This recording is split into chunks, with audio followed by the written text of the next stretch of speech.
how was like Jesus in the Qur'an? You know, how is he described? What kind of descriptions do we have of Jesus Christ? So first and foremost, we believe that he is the Messiah. We believe that Muslims believe that Jesus Christ is the Messiah. That's right. Yeah. Okay, that's good news. Yes. In the Quran it says that he was someone who cured the blind with God's permission, that he raised the dead with God's permission, that he breathed.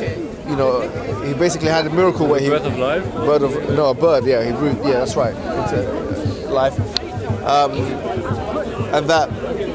He was someone who is one of the mightiest prophets and messengers of world history. That he was If you believe he's the Messiah, obviously he must be one of the mightiest people. Right. So we also believe that he was. We also believe that he was someone who was sent to children of Israel. Sent to what? To the children of Israel. Okay. As in someone to guide the children of Israel? Yeah. Okay. That's generally what we believe about him. And Messiah, is that the same as God, Son of God, whatever? No, Messiah, I mean the word Messiah just means the anointed one.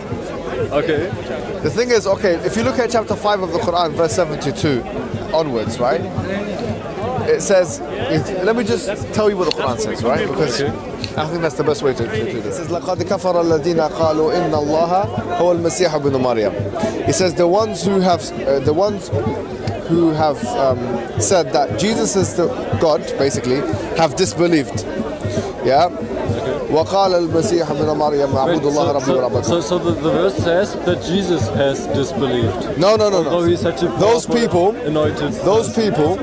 who say that Jesus is God are disbelievers. Say this himself? Yeah, that's what we're saying. He didn't, right? You say that Jesus claimed to be God. No, he never claimed to be God. So we believe our narrative, from an Islamic perspective, I'm giving you the thesis first, is that Jesus never claimed to be God. Okay. And that those who say that are misguided. And would you say that Jesus claimed to be Son of God? No. Okay. You see, look, if you look at the book of Matthew, it says, "Blessed be the peacemakers, because they shall be called the sons of God." Yeah. If you look into the biblical discourse from the Old Testament into the New Testament, you'll realize very quickly that there are other people called the sons of God. In fact, as one famous preacher, Ahmad Didat, used to say, that God has sons by the tons in the Bible, right? Yeah, so from that perspective, so I mean, everyone is the same. Even we're called the children of God, right? The question is, what would differentiate Jesus from us? So the Council of Nicaea 325, it said that the thing that differentiates us from Jesus Christ is that he's begotten and not made. What means begotten? Just because German and not right. Begotten, it means literally conceived. So here we have, it also says he is made from the substance of God. Almost as if God has some kind of substance. Okay, right, so you believe that... No, this is the Council of Nicaea. Yeah? Nicaea? Who is Nicaea? Let me tell you, right? In a straightforward format. The Bible, it says that we're all the children of God. Yeah, that there are certain prophets that are God, the children of God, right? It then also says that Jesus is the Son of God, or the Son of Man, or Son of God, right? In fact, according to the Catholic Encyclopedia, Jesus is referred to as the Son of Man 91 times, and referred to as the Son of God 13 times. Anyways, the Catholic Encyclopedia is that directly out of the Bible, or what is? Well, he's talking about the New Testament's corpus, yeah? Okay. In the New Testament, according to the Catholic Encyclopedia, Jesus is referred to as the Son of Man 92 times, or 91 times, and 13 times as the Son of God. So the question is, what does it mean when he said the Son of God? What we're saying is that if you look at the language and the idiomatic expressions, the way that the Bible uses the term Son of God, it uses it to refer to peacemakers, good people, these kinds of things. As it says in Matthew, blessed be the peacemakers, for they shall be called the sons of God. Now what we're saying is that from that perspective, Jesus cannot be the Son of God. Because if Jesus was the Son of God, in a physical sense, that would necessitate some kind of physical relationship between God and Jesus, which we don't say can ever happen, because God is above and beyond human intellect and capacity.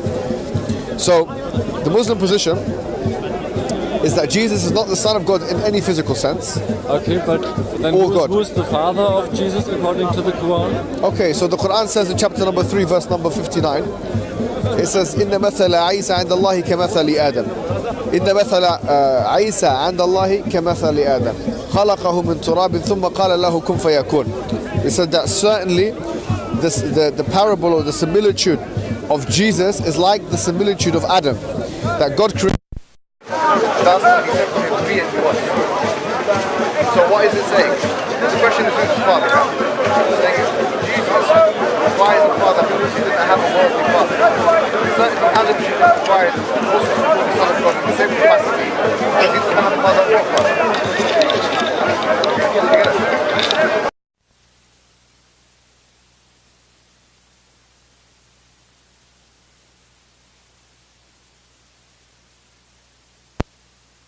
There were so many other people who God could have used to be the ordinary parents. Yeah, we'll say obviously we believe that Mary was Jesus' mother. Yeah. We believe in the virgin birth. So that's what we have. We're the same here. We don't disagree on that. Okay. But we don't say just because Jesus had no worldly father that father must have been God. Because if we're using that logic, then the same logic should apply when we're talking about Adam. And then we come back to we are all sons of God. Yeah. Okay. So, in chapter 5, verse 73 of the Qur'an, it says, لَقَدْ كَفَرَ الَّذِينَ قَالُوا إِنَّ اللَّهَ ثَالِثُ ثَلَاثَةٍ. It says the ones who have said that God is three of three, in other words, talk about the Trinity, have also disbelieved. And it says, إِنَّمَا إِلَهُكُمْ إِلَهٌ وَاحِدٌ. It says that certainly God is one God. It says, so here we have, the idea is, and this is a question to you, why is it, do you accept that Jesus himself, is that a cross there? Oh no, it's do you believe that Jesus himself was God? Do you believe that? Yeah. Okay, why do you believe that? Because he claimed to be God. And Where does he claim to be God? I would have to... Yeah, you can, that's fine. But we're talking about himself. He himself claimed to be God. Where did he claim to be himself? When he was born, do you know the story right after he was born? I don't know if it was the first day after or...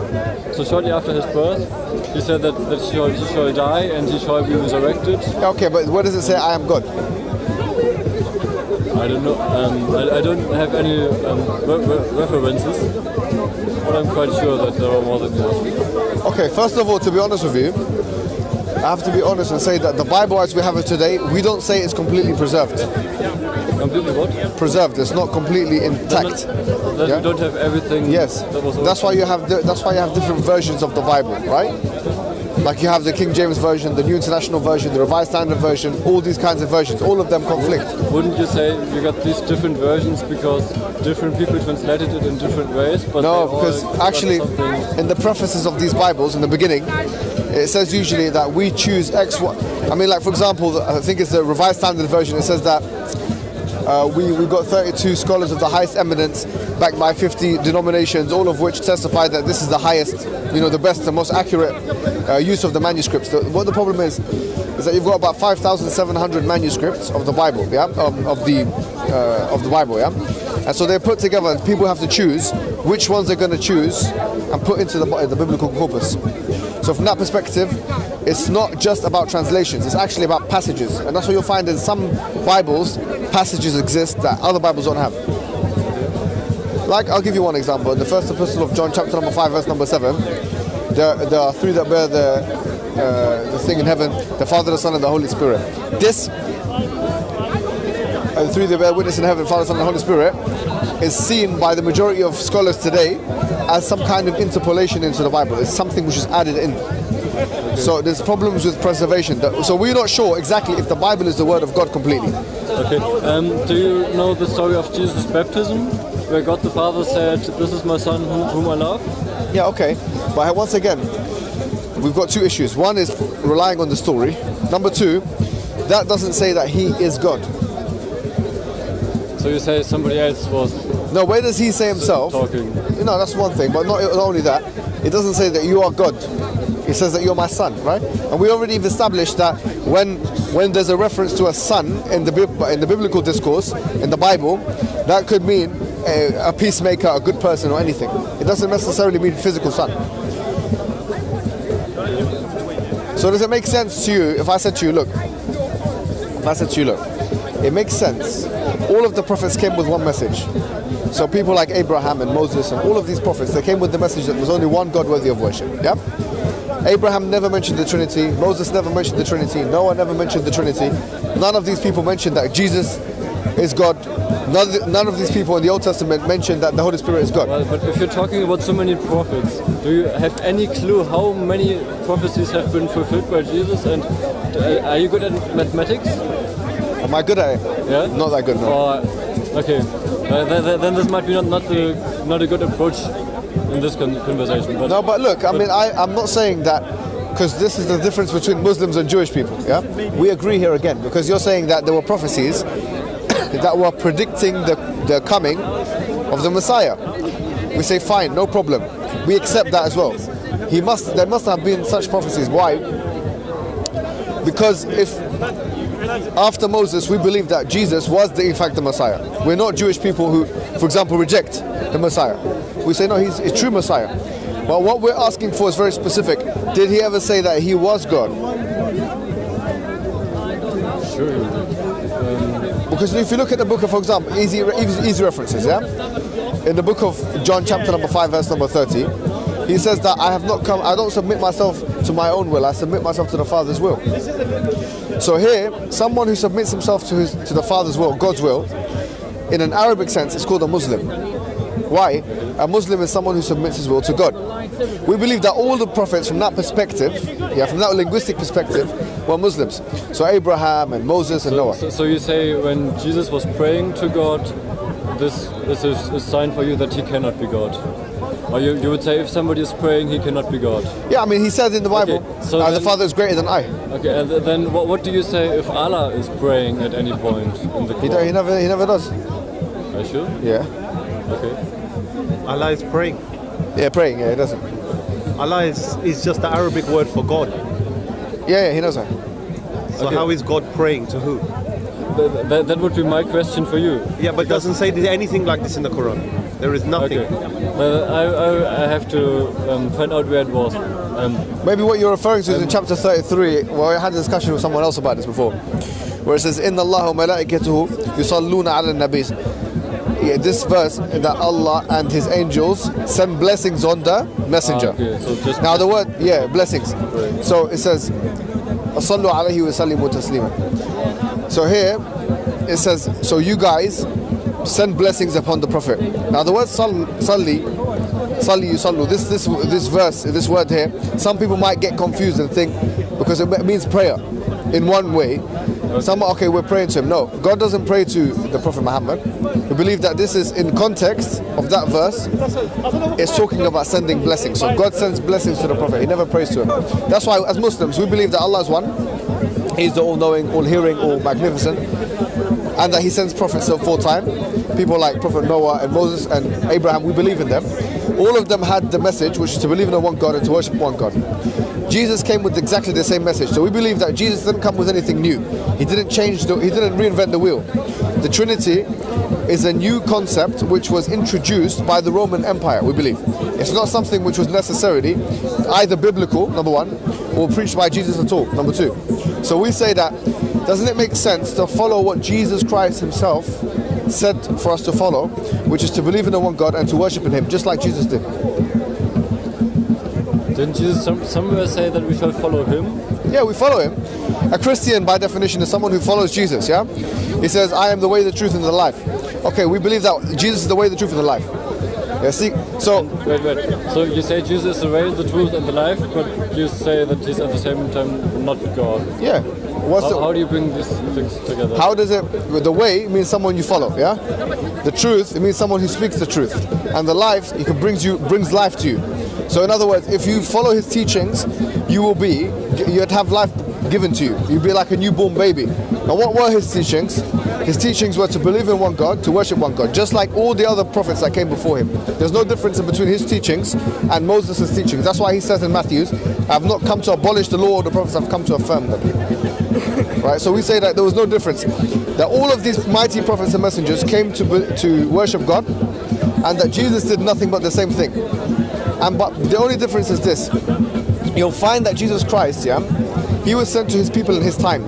That's why he said, do not go in the way of the Gentiles, because I was only sent to the lost sheep of Israel. Whereas we believe that the final prophet Muhammad, he was not only mentioned in the Bible as someone who's going to come in the future, but he was also said that he was going to, he's also sent for all of humanity. And that's why it says in the Qur'an, that we have sent you kafatan lin-nasi walakin akthara an-nas la ya'lamun. That we've sent you for all of humankind, but the majority of humankind don't know. In other words, whereas all the other prophets were sent for their province, their people at their time, the Prophet Muhammad was sent for all of humanity. Do you see what I mean? Now if you look at the book of Isaiah, chapter 42 of the book of Isaiah, you'll come to realize that actually the Prophet Muhammad is mentioned in that book. It says in that book that there were people, there's going to be a prophet that's going to be sent to the Arabs, to the people of Kedar. Now, the people of Kedar, by the biblical standard, according to the exegetes of the Bible, are the Arab people. We're saying that who was sent as a prophet to the Arabs? Jesus. But he wasn't sent to the Kedarites. He was only sent to the people of Israel, right? Not the Kedar people. And didn't Jesus at any point move towards Kedar, or what was it called? If you look at the book of Ezekiel, in somewhere like chapter 32, verse 29, something like this, it's very clearly noted there that Abraham had two sons, Ishmael and Isaac. Ishmael, he settled in that area. Okay. So Ishmael was the figurative father of the Arabs. So from him the Arabs came. We say that, so he stayed in Kedar, and not only is that the case, but the Bible goes into more detail. It said that the people will be shouting on the mountains of Salah. Salah could either be interpreted in one of two things, either Mecca or Medina. Why? Because we have now, Salah is actually a mountain range in Medina, which is exactly the city where the Prophet Muhammad lived. So this, as we're saying, is ample evidence from the Bible that Prophet Muhammad is predicted as a final prophet that's going to come and release the people from the shackles of wherever it was that they were. What is the most important thing for you in Islam? It's believing in one God and worshiping one God. Okay. Do you see what I mean? To be honest with you, in the Qur'an, once again, if you look at chapter 5, verse 72, and up to like verse 80, you'll find that there's an interesting discourse here about Jesus. And it says they used to eat food. I mean, they were human, mortal creatures. And then it says at the end of that verse, فانظر كيف نبين لهم الآيات ثم انظر كيف أن يؤفكون. Look at how we make the signs very clear for them, and look how then they will turn away. So I hope today, what's your name again, my friend? So, Leonard. Leonard, yeah? Today, what was your name? Mohammed. I hope today, since the signs now have come and the evidence has been established on you today, what's going to happen? I hope that you have at least go home, back to Germany, and open up the Bible. But he said the evidence wasn't things. So what part was it that was unclear? If you don't mind me asking. What is your disagreement with what this brother has just said? Maybe my problem is that I don't have any references for anything. So for example, you were asking if Jesus ever claimed to be God or Son of God. I cannot imagine that Jesus did not, but I don't have any evidences on me right now. So that's fine. All right then. In that case, what we can do is I can say to you, look, it was a pleasure meeting you. I think the next step for us both is for us to both enlighten our scope of knowledge. You can look into the Qur'an, read it, and just for the sake of knowledge base, and maybe one day you can meet each other again. Yeah, and we'll talk about it. Are you here more often at this? Yeah.